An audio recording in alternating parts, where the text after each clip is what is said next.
คืออย่างนี้เนี่ยชิดแบะออกอย่างนี้แบะอย่างนี้แบะ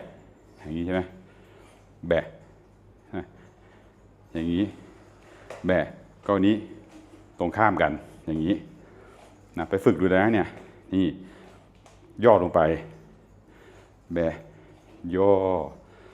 แบะช้าๆเห็นไหมในตรงข้ามพนมมือพนมล่างพนมบนพนมล่างพนมบนพนมล่างพนมบนพนมล่าง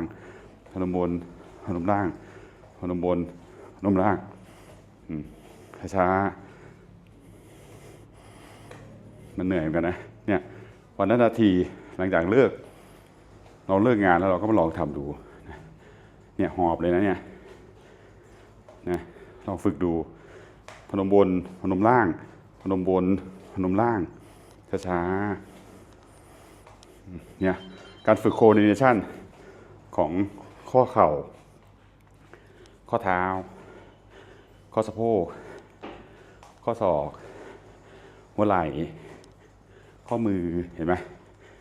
เนี่ยถ้าคนปวดเข่าก็ระวังนะทำไม่ได้นะค่อยๆแต่ทำแล้วจะไม่ปวดเข่ากี่นาทีละเห็นไหม